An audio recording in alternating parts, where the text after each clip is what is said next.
నమస్తే, welcome to Telugu news. నేను గోపికృష్ణ. అంకమరావు గారు అనలిస్ట్ ఉన్నారు మనతో. నమస్కారం అంకమరావు. నమస్తే గోపికృష్ణ గారు. అంకమరావు గారు, తుది దశకి వచ్చేసాయి పొత్తులకు సంబంధించినటువంటి చర్చలు. పవన్ కళ్యాణ్, చంద్రబాబు ఢిల్లీకి వెళుతున్నారు. ఢిల్లీ నుంచే ప్రకటన ఉండే అవకాశం ఉంటుందేమో కదా. వీళ్ళు ఢిల్లీకి వెళుతున్నారంటే అంటే ఇప్పుడు ఎలాగూ పార్లమెంట్ ఎలక్షన్స్ కూడా ఉన్నాయి కాబట్టి ఎన్డీఏ పక్షాలన్నీ భేటీ జరిగే అవకాశం ఉంది. సో ఢిల్లీ నుంచే ప్రకటన ఉండే అవకాశం ఉందని అనుకోవచ్చా? అంటే ఒక క్లారిటీ మొదట ఆంధ్రప్రదేశ్లో ఎన్ని సీట్లు బీజేపీకి కేటాయించాలనే దాని మీద చర్చ జరుగుతూ ఉంది. సో ఈ క్లారిటీ వచ్చేసినట్టేనా? ఢిల్లీ నుంచి ప్రకటన ఉంటుందా? ఆంధ్రప్రదేశ్కి వచ్చి ప్రకటన చేస్తారా? ఎలా ఉండే అవకాశం ఉంది? లేదండి, ఢిల్లీలోనే ఈ ప్రకటన వస్తుంది. ఈరోజు చర్చలు జరుగుతాయి, ఈరోజు ప్రకటన రాకపోవచ్చు. రేపు ఎన్డీఏ పక్షాలన్నింటినీ కలిపి దేశవ్యాప్తంగా మరి 543 నియోజకవర్గాల్లో అభ్యర్థులను ప్రకటించాలి కాబట్టి మిత్రులకు ఎవరెవరికి ఎన్ని స్థానాలు ఇస్తున్నాము, ఎవరెవరు మాకు మిత్రులుగా ఉన్నారు, ఏ ఏ పార్టీలతో కలిసి ప్రయాణం చేస్తున్నామని చెప్పని రేపైతే స్పష్టంగా ప్రకటించే అవకాశం ఉంది. అలాగే ఓ సమావేశం కూడా జరగబోతుంది ఎన్డీఏ పక్షాలు. వాళ్ళందరూ ఎన్డీఏ పక్షాలకు ఎవరెవరు వస్తున్నారో చూసుకొని వాళ్ళతోటి మాట్లాడుకొని ఎవరెవరు ఏ ఏ స్థానాల్లో పోటీ చేస్తున్నారు, ఎవరికి ఎన్ని అని చెప్పి ప్రకటిస్తారు. ఆ ప్రకటనతో పాటే మన ఆంధ్ర రాష్ట్రానికి సంబంధించినటువంటి పొత్తులకు సంబంధించి వాళ్ళు ఎన్ని స్థానాల్లో పోటీ చేస్తున్నారు అనేది చాలా స్పష్టంగా ప్రకటన వస్తుంది. అయితే ఇక్కడ జగన్మోహన్ రెడ్డి చాలా ప్రయత్నాలు చేశారు. ఈ పొత్తు కుదరకుండా చేసే క్రమంలో చాలా ప్రయత్నాలే చేశారు అని అంటారు కదా. వాస్తవంగా అవన్నీ జరిగాయా? వాస్తవేనండి, ఇప్పుడు కూడా ప్రయత్నం చేస్తున్నమాట వాస్తవమే ఇప్పటికి కూడా. కాకపోతే ఇప్పుడు ఏం జరుగుతుందంటే చంద్రబాబు నాయుడు గారి అవసరం ఈరోజు ఎన్డీఏకి ఉంది. ఆంధ్ర రాష్ట్రంలో భారతీయ జనతా పార్టీ తోటి పొత్తు అనేది ఒక అంశం, ఒక విధంగా. ఎందుకంటే ఎన్నికలు సజావుగా సాగడానికి ఇక్కడ కొన్ని గతంలో 2019లో జరిగిన పరిణామాలు, 2019 తర్వాత ఇప్పటి వరకు జరుగుతున్న పరిణామాలకి ఇక్కడ పోలీసు వ్యవస్థ ఏ విధంగా జగన్మోహన్ రెడ్డి గారికి సహకరిస్తున్నారు, అలాగే కేంద్ర ఎన్నికల సంఘం కావచ్చు, రేపు జరిగే పరిణామాల్లో కావచ్చు, దాన్ని నియంత్రించడం కోసం ఎట్టి పరిస్థితుల్లో కూడా. రెండోది, జగన్మోహన్ రెడ్డి గారి మీద ఉన్న వ్యతిరేకత చాలా స్పష్టంగా వాళ్ళకి అర్థమైపోయింది. ఆంధ్ర రాష్ట్రంలో ఈరోజు తెలుగుదేశం పార్టీ ఒంటరిగా పోటీ చేసినా కూడా జగన్తో ఉంటే మన పుట్టి మునుగుతుందని అర్థమైంది. అవును. ఇప్పుడు దాకా వాళ్ళ ఆలోచన అంటే ఎవరు ఒప్పుకున్నా ఒప్పుకోపోయినా గోపి గారు, తెలుగుదేశం పార్టీ బలపడకూడదు, చంద్రబాబు నాయుడు గారు తిరిగి మళ్ళీ ముఖ్యమంత్రి స్థాయి దాకా రాకూడదు అనే ప్రయత్నం చేసిన మాట వాస్తవమే. ఉంది. ఆ పరిస్థితుల్లో ఇప్పుడు వాళ్ళ అంచనాలన్నీ తలకిందులైపోయి ఈ జరిగే పరిణామాల్లో ఎంతో కొంత వాళ్ళ పాత్ర ఉంది అనేది మామూలుగా కొంతమంది రాజకీయ నాయకులు భయపడి మాట్లాడట్లేదు, కానీ ప్రజలు మాత్రం సంపూర్ణ సహకారం వీళ్ళదే ఉందనే భావనలో ఉన్నారనేది వాస్తవం. ఆ పరిస్థితుల్లో రోజు రోజుకి బలపడటమే కాకుండా ఈరోజు వీళ్ళకి జనసేన కూడా కలిసి రావడం అనేది మింగుడు పడిన అంశం. ఈరోజు పరిస్థితి ఎలా ఉందంటే గోపి గారు, నేను చెప్తే హాస్యాస్పదంగా ఉండొచ్చేమో కానీ ఇద్దరి ప్రయాణంలో 144 స్థానాలు పక్కాగా గెలిచే పరిస్థితి ఈరోజు ఉంది. వితౌట్ బీజేపీ 144 స్థానాలు. ఎన్నికల దాకా ఇంకొంచెం కనుక ఉధృతంగా ఇలే సమన్వయంతో ఇంకా చాలామంది ఏమనుకుంటున్నారంటే క్షేత్రస్థాయిలో శ్రేణులు కలిసి పనిచేస్తాయా లేదా అనే అభిప్రాయంతో ఉన్నారు. అంటే తెలుగుదేశం పార్టీ ఓట్లు జనసేనకి ఇచ్చినటువంటి స్థానాల్లో వాళ్ళకు ఓట్లు వేస్తారా, మిగిలిన స్థానాల్లో జనసేన వాళ్ళు తెలుగుదేశానికి ఓట్లు వేస్తారా అని వీళ్ళు అనుకుంటున్నారు. నేను అభ్యర్థిని కావాలి, నేను పోటీలో నిలబడాలి అనుకునేవాళ్ళు ఒకవైపు, లేదు ఎట్టి పరిస్థితుల్లో మనం గెలిచినా గెలవకపోయినా చంద్రబాబు నాయుడు గారు గెలవకూడదు అనుకునే జనసేన నాయకులు కొంతమంది ఉన్నారు, భారతీయ జనతా పార్టీ నాయకులు కొంతమంది ఉన్నారు. వాళ్ళు ఊహించుకుంటున్నారే తప్ప క్షేత్రస్థాయిలో జన సైనికులు తెలుగుదేశం పార్టీ వాళ్ళు 2022 నుంచి కలిసి ప్రయాణం చేస్తున్నారు. అది వీళ్ళకి అర్థం కావట్లేదు ఇప్పటికి కూడా. వాళ్ళిద్దరూ ఎట్టి పరిస్థితుల్లో కూడా ఇక్కడ సైకిల్ గుర్తా, గ్లాస్ గుర్తా, ఈ రెండు గుర్తులు ఏదుండా పర్లేదు దానికే వేయాల నిర్ణయానికి ఈ శ్రేణులు రెండు కలిసి ప్రయాణం చేస్తున్నాయి. దీన్ని అర్థం చేసుకొని నాయకులు ఎవరన్నా విర్రవీగితే వాళ్ళు పనికిమాలాళ్ళు అవుతారు, అందుట్లో ఎలాంటి సందేహం కూడా లేదు. వాళ్ళు ఎమ్మట జనాలు నడిచే పరిస్థితి అయితే లేదు. కొంతమంది ఆవేశంగా వాళ్ళు ఎమ్మట కొంతమంది ఉంటారు కదా, ఏ నాయకుడికైనా నియోజకవర్గ స్థాయిలో శాసనసభ్యుడిగా పోటీ చేసే అవకాశం ఉన్న నాయకుడికి నిస్సందేహంగా అతను నమ్ముకొని ఉన్నవాళ్ళు 10ల సంఖ్యలో ఉంటారు, లేదా 100ల సంఖ్యలో ఉంటారు. వాళ్ళు కూడా రోజు రోజుకి క్షేత్రస్థాయిలో ప్రజలు మమేకమైపోతున్న విధానం చూసిన తర్వాత వాళ్ళు కూడా మార్పు వస్తుంది. ఇది ఒక అంశం. అయితే ఇక మీరు అడిగిన దానికి ఇవన్నీ దృష్టిలో పెట్టుకొని వాళ్ళకున్న వేగుల ద్వారా సమాచారం సేకరించుకున్న తర్వాత బీజేపీ ఇంత బలంగా ఉన్నప్పుడు మనం వ్యతిరేకతకు ఎందుకు వెళ్ళాలి? మన ప్రాతినిధ్యం కూడా ఆంధ్ర రాష్ట్రంలో ఉంటే, మన వాళ్ళు లోక్సభకి శాసనసభ్యుల్లో ఉంటే, లోక్సభలో పోయినసారి మనం అవకాశం ఇవ్వలేకపోయాం, ఈ తడవ మంత్రివర్గం నుంచి అవకాశం ఇచ్చేసి మనం కూడా రేపు పొద్దున ఒక రకంగా బలంగా ఉండటానికి అవకాశం కలగజేసుకోవడం కోసం తెలుగుదేశం మనకు చాలా ముఖ్యమైన నిర్ణయం కేంద్ర పెద్దల్లో స్పష్టంగా ఉంది. ఇప్పుడు ఎంపీలు ఉన్నారు, రాజ్యసభ ఎంపీలు 11 మంది వైఎస్ఆర్సీపీ ఎంపీలే ఉన్నారు. ఒక పార్టీకి కూడా మిగతా పార్టీలకి రాజ్యసభలో అవకాశం లేదు. రేపు బీజేపీకి కూడా అవసరమే కదా ఈ 11 మంది మద్దతు. ఒకవేళ బీజేపీకి ఏదైనా మెజారిటీ తగ్గితే బీజేపీకి కూడా అవసరమే కదా. వైసీపీ తోటి బీజేపీకి అవసరం ఉంటుంది కదా. ఎందుకు జగన్మోహన్ రెడ్డి ఒకవేళ ఈ పొత్తు జరగకుండా చేసే ప్రయత్నాలని ఎందుకు బీజేపీ యాక్సెప్ట్ చేయదు? అంటే క్లియర్గా ఏంటంటే ఈ విషయంలో జగన్మోహన్ రెడ్డి తోటి బీజేపీకి అవసరం ఉంటుందేమో కదా, ఎందుకు జగన్మోహన్ రెడ్డి షరతులకి బీజేపీ ఒప్పుకోదు? గోపి గారు, మీరు అడిగిన మంచి ప్రశ్న అడిగారు, జనానికి కూడా తెలియాలి. ఇప్పటి వరకు రాజ్యసభలో 224 బిల్లులకి అవసరం ఉండా లేకపోయినా వీళ్ళు ముందుగానే పరిగెత్తుకుంటూ వెళ్ళి మద్దతు తెలిపి ఏ ఒక్క కనీసం అందుట్లో 10-15 ముఖ్యమైన బిల్లులకి మోకాలు అడ్డేసి మా ఆంధ్ర రాష్ట్రానికి ఇవి కావాలి, మీరు ఈ మాకు చేసి పెడితేనే మీకు మద్దతు తెలుపుతానంటే ఎప్పుడూ ఆంధ్ర రాష్ట్రానికి రావాల్సి చాలా వచ్చింది. అవేమీ జరగలేదు కాబట్టి ఇప్పుడు కాదు, రేపైనా సరే అతనుకున్న అభియోగాలను దృష్టిలో పెట్టుకొని నేను మీకు మద్దతు తెలపనే ధైర్యం అతను చేస్తాడని అయితే నేనైతే భావించట్లేదు. అదొక కారణం.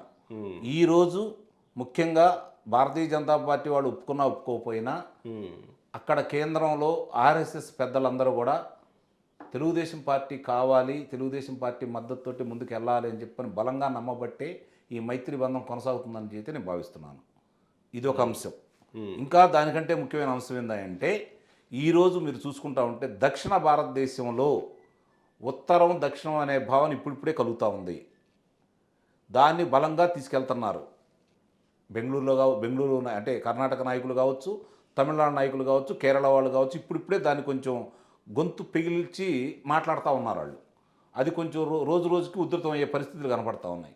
ఈ పరిస్థితుల్లో ఒక్క దక్షిణాదే కాకుండా ఎన్డీఏ మిగిలిన నాయకులందరినీ ఏకతాటిపై కూర్చోబెట్టి మాట్లాడగలిగే శక్తి సామర్థ్యాలు ఉన్న ఒకే ఒక వ్యక్తి చంద్రబాబు నాయుడు గారు. ఈరోజు దక్షిణాదిన, ముఖ్యంగా దక్షిణాదిన ఈయన ఒక నడ్డం పెట్టుకుంటే చాలు మిగిలిన వాళ్ళందరినీ ఆయనే చూసుకోగలడని ఒక నమ్మకం భారతీయ జనతా పార్టీ పెద్దల్లోనూ వాళ్ళకి సంబంధించిన వాళ్ళందరిలో కూడా స్పష్టంగా ఉంది. ఇదొక అవసరం. ఈరోజు తెలుగుదేశం పార్టీతో వాళ్ళు కలిసి ప్రయాణం చేయాలనుకోవటం చిన్న విషయం కాదు. చంద్రబాబు నాయుడు గారితో వాళ్ళు కలిసి ప్రయాణం చేయాలనుకోవడం అనేది చిన్న విషయం కాదు. ఈ పార్టీకి చాలా లెక్కలు వేసుకొని ఉంటారు కదా. అది అర్థం కావట్లేదు చాలా మందికి. చంద్రబాబు నాయుడు గారి శక్తి సామర్థ్యాలు ఏంటో క్షుణ్ణంగా వాళ్ళకి తెలుసు. సో ఇంత లేట్ అవ్వడానికి కూడా ఈ లెక్కలన్నీ వరుసగా వేసుకుంటూనే వచ్చి ఉంటారు కదా. నిస్సందేహంగా ఈ రోజు వాళ్ళకు ఒక అవగాహనకు వచ్చారు. ఏ రోజు కూడా 2004కు ముందు అంటే 1998 నుంచి 2004 వరకు వాళ్ళు ప్రయాణం చేసినప్పుడు ఏ రోజు కూడా ఆయన కేంద్రాన్ని ఇబ్బంది పెట్టలేదు. కేంద్రానికి నమ్మకంగా ఉన్నారు. అట్లానే రాష్ట్రానికి కావాల్సిన మంత్రి పదవులు కూడా అడగలేదు. ఆయన ఒక స్పీకర్గా తీసుకున్నారు. ఆయన చనిపోయిన తర్వాత మళ్ళీ వేరే ఏం తీసుకోలేదు. నా రాష్ట్రానికి రావాల్సిన ప్రయోజనాలు దృష్టిలో పెట్టుకున్నాడు. రాష్ట్రం గురించి ఆలోచించారు. ఏ రోజు కూడా నేను ప్రత్యేకంగా ఒకసారి ఢిల్లీ వెళ్ళడం కూడా జరిగింది. ఢిల్లీ వెళ్ళిన సందర్భంలో అద్వానీ గారి సమక్షంలో ఉన్న చాలామంది ఆ రోజు భారతీయ జనతా పార్టీ పెద్దలు కూడా కలవడం కూడా జరిగింది. నన్ను ఆ పార్టీలో రాష్ట్ర ఉపాధ్యక్షుడు తీసుకొని వెళ్ళడం కూడా జరిగింది. వెళ్ళిన తర్వాత అంటే నేను వేరే పని మీద వెళ్ళాను, ఆయన కలిసి అనుకోకుండా కలవడం కూడా జరిగింది. వాళ్ళ దగ్గరికి వెళ్ళినప్పుడు చాలా స్పష్టంగా అద్వానీ గారితో సహా వాడు చెప్పింది ఏంటంటే అప్పుడు 2014లో పొత్తు కలిసి ప్రయాణం చేస్తూనే ఉన్నారు. చాలా స్పష్టంగా తెలిసింది ఏంటంటే ఇంతమంది మాకు మిత్రులు ఉన్నారు, మమ్మల్ని ఏ రోజు కూడా ఒక గోద్రా విషయంలో తప్ప ఏ రోజు కూడా ఒక్క మాట అనకుండా మాకు వ్యతిరేకంగా లేకుండా మంచి మంచి సలహాలు ఇస్తూ మమ్మల్ని బాగా నమ్మకమైన మిత్రుడు ఎవరైనా ఉన్నారు అంటే మాకు చంద్రబాబు నాయుడు గారే. అంత బలంగా ఉంది అక్కడ నాయకులందరిలో కూడా చంద్రబాబు నాయుడు గారి మీద. సరే 2019 ముందు 2018లో అనుకోని పరిణామాలు జరిగినాయి.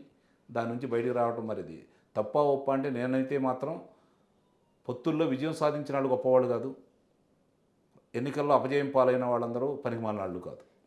చంద్రబాబు నాయుడు గారి విలువ ఆయనకే ఉంటుంది. భారతదేశంలో ఇవాళ ఉన్న అందరి నాయకులతో కనుక పోల్చుకుంటూ ఉంటే ఏ రాష్ట్రంలోకి వెళ్ళినా కూడా చంద్రబాబు నాయుడు గారు అంటే ఒక ప్రత్యేకమైన గుర్తింపు, ముఖ్యంగా యువతరం. ఈ పొత్తు లేకుండా చేసే ప్రయత్నాలు ఎలా చేసి ఉండొచ్చు జగన్మోహన్ రెడ్డి అని మనం ఏమన్నా మాట్లాడుకోవచ్చా? చేసి ఉండొచ్చు అంటే అంటే ఆ కేంద్ర పెద్దలు ఎలాంటి సహకరిస్తున్నారు కాబట్టి, ఎలాంటి ప్రయత్నాలు? అదే ఇప్పుడు దాకా సహకరిస్తున్నారు కాబట్టి ఈయన వాళ్ళకి ఇచ్చే సహకారం కాకుండా వేరే సహకారం కూడా ఉంది. అదే ఆర్థికపరమైన సహకారం కూడా ఈయన అందజేస్తా ఉన్నమాట మాత్రం వాస్తవం, ఎవరన్నా అవునన్నా కాదన్నా కూడా. కాబట్టి ఇవన్నీ దృష్టిలో పెట్టుకొని ఇప్పుడు ఆయన ఇక్కడ పరిస్థితి ఎట్లా ఉందంటే, చంద్రబాబు నాయుడు గారు మైత్రి బంధం కొనసాగితే ఇదిగోనండి మా రాష్ట్రానికి ఇవి అని చెప్పని గట్టిగా మాట్లాడగలుగుతాడు. ఇక్కడ ఈయన ఎందుకు మైత్రి బంధం కొనసాగుతుందంటే వాళ్ళకి ఈయన మాట్లాడు బతినాడుకోవాల్సిన పరిస్థితి. మరి అలాంటి వ్యక్తిని ఇప్పుడు బీజేపీ పరిస్థితులు వ్యతిరేకం. దక్షిణాదిని అందుకే నేను చెప్పింది, ఉదాహరించింది మీకు. దక్షిణాదిని ఉన్న వ్యతిరేకతని వాళ్ళు ఎంతో కొంత తగ్గించుకోవాలి అంటే నిస్సందేహంగా ఒక నాయకుడు అనేవాడు కావాలి ఇక్కడ. ఆ నాయకుడు ఎవరున్నారు దక్షిణాది మొత్తానికి? అక్కడ వాళ్ళు ఎవరు అనుకూలంగా లేరు. తమిళనాడులో, కర్ణాటకలో అనుకూలంగా లేరు. మీ పార్టీయే వ్యతిరేకంగా ఉన్నది కాంగ్రెస్ పార్టీయే. కేరళలో కమ్యూనిస్టులు, కాంగ్రెస్లు. అంటే మీకు ఎవరు లేరు కదా. ఉండ వ్యక్తి ఎవరు ఇక్కడ? చంద్రబాబు నాయుడు గారు. తమిళనాడుతో మాట్లాడగలడు, కర్ణాటకలతో మాట్లాడగలడు, కేరళతో మాట్లాడగలడు, అకాలీదళతో మాట్లాడగలడు, మరి శివసేనలతో మాట్లాడగలడు. వీళ్ళందరితోటి సమన్వయం చేసుకోగల వ్యక్తి ఈయనే కదా. కాబట్టి ఈ అవసరం చాలా ముఖ్యం ఈరోజు. అందుట్లో రాష్ట్రంలో వాళ్ళు ప్రాతినిధ్యం వహించాలి అంటే ఎంతో కొంత ఈ వైఎస్ఆర్సీపీ వచ్చినటువంటి వ్యతిరేకతని తగ్గించుకోవాలి అంటే వాళ్ళకి తెలుగుదేశం పార్టీతో కలిసి ప్రయాణం చేయాల్సిన ఆవశ్యకత మాత్రం ముఖ్యంగా ఉంది. వైఎస్ఆర్సీపీతో కలిసారని బీజేపీ మీద వ్యతిరేకత ఉందా? నిస్సందేహంగా. ఇవాళ చాలామంది కూడా భావిస్తున్న భావన ఏంటంటే, ఇప్పుడు చెప్పుకోవాల్సిన బాధ్యత వాళ్ళకు ఉంది. ఇప్పుడు నిన్న పవన్ కళ్యాణ్ గారు చాలా చక్కగా ఉదాహరించారు చంద్రబాబు నాయుడు గారి ఆవశ్యకత ఏంటనేది. అన్ని సభల్లో కూడా ఆయన చెప్తానే ఉన్నాడు. మొన్న సభలో కూడా చాలా స్పష్టంగా చెప్పడం కూడా జరిగింది. ఇప్పుడు రేపొద్దున భారతీయ జనతా పార్టీ వాళ్ళు కూడా చెప్పుకోవాలి. నమ్మి ఓట్లు వేయాలి అంటే తెలుగుదేశం పార్టీ వాళ్ళు భారతీయ జనతా పార్టీ నిలబడ్డ స్థానాల్లో ఎందుకు తెలుగుదేశం పార్టీతో కలుస్తున్నాము, చంద్రబాబు నాయుడు గారి ఆవశ్యకత ఏంటనేది ఇప్పుడు ఆ బాధ్యత వాళ్ళ మీద ఉంది. చాలామంది ఏమనుకుంటున్నారంటే చంద్రబాబు నాయుడు గారు వెళ్ళి ఆలింగనం చేసుకుని నిస్సందేహంగా పొత్తురాని తర్వాత ఒకళ్ళు ఎక్కువ కావచ్చు, ఒకళ్ళు తక్కువ కావచ్చు, కలిసి ప్రయాణం చేస్తున్నారు కాబట్టి మంచైనా చెడైనా కలిసి వెళ్ళాలనుకుంటున్నారు. ఇందుట్లో ఎవరికి ఉపయోగపడద్దు అనేదే ముఖ్యం. కాబట్టి పార్టీ శ్రేణుల్ని, ప్రజలను కూడా వాళ్ళ వైపు తిప్పుకోవాలి అంటే, ఆ కోపం చల్లార్చుకోవాలి అంటే ఆంధ్ర రాష్ట్రానికి ఏం చేయబోతున్నాం, తెలుగుదేశం పార్టీతో కలిసి ప్రయాణం చేయబోతే ఈ రాష్ట్రానికి మేము ఏమి ఇవ్వబోతున్నాం, చంద్రబాబు నాయుడు గారి వ్యక్తిత్వం ఎలాంటిదని అదేదో వీళ్ళతో కలవకుండా చెప్తే ప్రజలు యాక్సెప్ట్ చేయరా? బీజేపీని చేయరు ఎట్టి పరిస్థితిలో. ఇట్లా అదేంటి లాజిక్? ఇప్పుడు ఏ విధంగా చేస్తారు? నీకు క్షేత్రస్థాయిలో పోరాడుతున్నారు. ఒక్కటి సార్, పొత్తుల్లో వెళ్ళట్లేదు, కేంద్రం నుంచి నేరుగా మేము ఇట్లా సాయం చేస్తున్నాం, రాష్ట్రంలో ఎవరు అధికారంలో ఉన్నా మాకు సంబంధం లేదు అని అంటే బీజేపీని ఎందుకు వ్యతిరేకిస్తారు? జగన్మోహన్ రెడ్డితో కలిశారు కాబట్టి వ్యతిరేకించాల్సిన అవసరం ఏమొస్తుంది? అంటే ఇప్పుడు వాళ్ళ ప్రాతినిధ్యం ఉండదు కదా. ఇప్పుడు వాళ్ళ పర్సంటేజ్ ఎంత ఆంధ్ర రాష్ట్రంలో? వాళ్ళకి 8% ఉంది. చాలా తక్కువ. చాలామంది కూడా తప్పుడు సంకేతాలు ఇస్తున్నారు. వాళ్ళకి 0.5% వచ్చింది పోయిన ఎన్నికల్లో 2019లో. 8% ఉందా? 8% ఉంది వాళ్ళకి, భారతీయ జనతా పార్టీకి. లేదని అంటలా. కానీ ఆ 8% మంది ఆ రోజు కూడా వాళ్ళు బతిలాడుకొని బామాలుకొని మన కొద్దీ ఓట్లు చంద్రబాబు నాయుడు గారు గెలవకూడదనే నినాదంతో ముందుకెళ్ళారు కాబట్టి ఆ రోజు ఆ ఓట్లన్నీ కూడా వైఎస్ఆర్సీపీకి పడ్డాయి. ఇది వాస్తవం. వాళ్ళ సంస్థాగతంగా వాళ్ళకి పర్సంటేజ్ పెరిగిన మాట కూడా వాస్తవమే. రైట్, డెఫినెట్గా మాట్లాడుకోవచ్చు. మనం 2019 ఎలక్షన్స్లో బీజేపీ నాయకులు అందరూ చంద్రబాబు నాయుడు గెలవకూడదు అనుకున్నారు, కానీ మనం గెలవాలని కోరుకోవాలా. ఇప్పుడు కూడా అదే పరిస్థితి. రేపు పొద్దున వాళ్ళు పోటీ చేస్తే వాళ్ళు ఉన్న కోపానికి వాళ్ళు ఎన్ని ప్రకటించిన ఏం ప్రకటిస్తారు? ఇప్పుడు ఏం ప్రకటిస్తారు చెప్పండి? నిన్నగాక మొన్న జరిగినటువంటి ఈ కార్యక్రమాల్లో పురంధేశ్వర్ గారు వచ్చిన తర్వాత ఈ రాష్ట్రంలో మీద అప్పుల మీద తీసుకెళ్ళి నిర్మలా సీతారామన్ గారికి వివరంగా ఇచ్చిన తర్వాత మరుసటి రోజే లోక్సభలో, భారతదేశానికి పవిత్రమైన దేవాలయం లాంటి లోక్సభలో ఆమె వైఎస్ఆర్సీపీ పార్టీని వెనకేసుకొచ్చిన విధానం ప్రజలందరూ చూస్తూనే ఉన్నారు కదా. పురంధేశ్వర్ గారు పోరాడుతున్నారు, లోకల్ నాయకులు పోరాడుతున్నారు. ముగ్గురు నలుగురు నాయకులు మాత్రం ఇప్పుడు కూడా భయమేమో దీంట్లో విష్ణువర్ధన్ రెడ్డి లాంటి నాయకుడు కావచ్చు, జీవీఆర్ గారు లాంటి నాయకులు కావచ్చు, సోమవీర్రాజు గారు లాంటి వాళ్ళు కావచ్చు, వీళ్ళు ఇప్పటికి కూడా ఇంకా ఈ మైత్రి బంధం కొనసాగకూడదు, మనం వద్దు, అనే ప్రయత్నం చేస్తున్నారే అంటే తప్ప వాళ్ళ వైపు నుంచి కూడా ఏమన్నా కొనసాగుతుందా? జగన్ ప్రయత్నాలు ఏమన్నా జరుగుతున్నాయా? ఇప్పుడు వాళ్ళని కూడా పక్కన పెట్టారు. సోము వీర్రాజు పురంధరేశ్వర్ కూడా వెళ్ళారు కదా ఇప్పుడు ఢిల్లీకి. పురంధేశ్వర్ గారి అభిప్రాయం ప్రకారం కేంద్ర అధిష్టానం ఆమె ఇచ్చే నివేదిక ఆమె ఇచ్చింది. పదాధికారులతోటి వాళ్ళ అభిప్రాయాలు తీసుకుంటుంటే 95% మంది తెలుగుదేశం పార్టీతో కలిసి ప్రయాణం చేయాలని కోరుకున్నారు.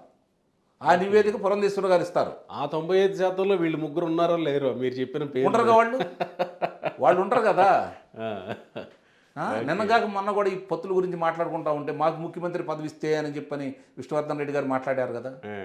దాన్ని ఖండించలేకపోయారు కదా జాతీయ నాయకులు కావచ్చు, ఇక్కడ నాయకులు కావచ్చు.